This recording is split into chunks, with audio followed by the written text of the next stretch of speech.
লাইলাতুল কদরে যে নামাজ আমরা পড়ি, এই নামাজের নিয়ত কি করব, কোন সূরা দিয়ে এই লাইলাতুল কদরের নামাজ পড়ব? সূরা কদর কি পড়তেই হবে?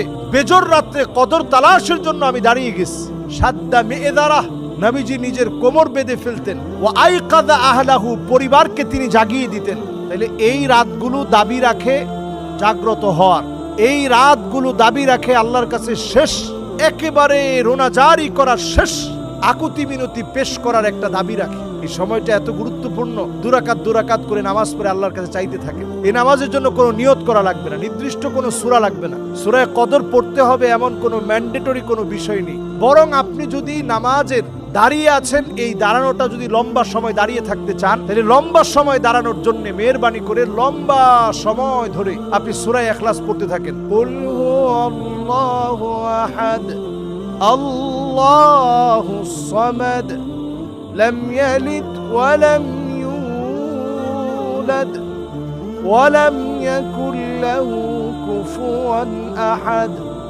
এইভাবে আপনি সূরা ইখলাসটাকে বারবার রিপিট করেন।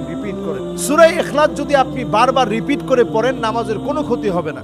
দ্বিতীয় রাকাতেও যদি সূরা ইখলাস বারবার রিপিট করে পড়েন, নামাজের কোনো ক্ষতি হবে না। তাইলে আমরা পেলাম লাইলাতুল কদরের নামাজের ভিতরে কোনো নিয়ত লাগবে না। আপনি দাঁড়িয়ে যাবেন, আল্লাহর জন্য দুরাকাত করে পড়বেন।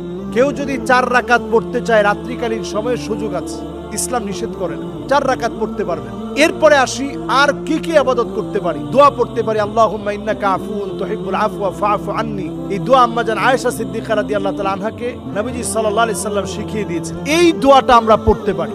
এরপরে আমরা কোরআনুল কারীম তেলাওয়াত করতে পারি, যেহেতু এটা আফদালুয যিকর তিলাওয়াতুল কোরআন, কোরআনের তেলাওয়াত সবচেয়ে বড় যিকর।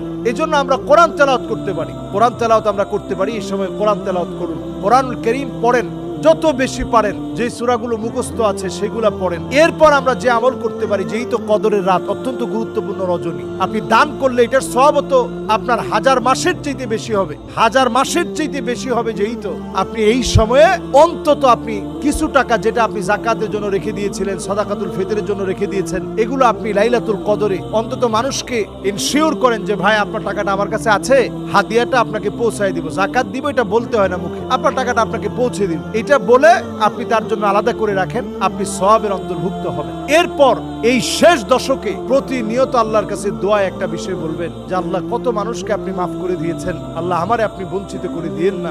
মান হুরিমা খায়রাহা ফাকাদ হুরিম।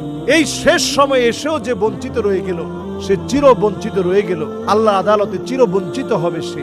এজন্য এই শেষ সময় একটু কান্নাকাটি করেন, আল্লাহর কাছে ফরিয়াদ করেন, আল্লাহর কাছে চাওয়ার চেষ্টা করেন, কামিয়াবির সাথে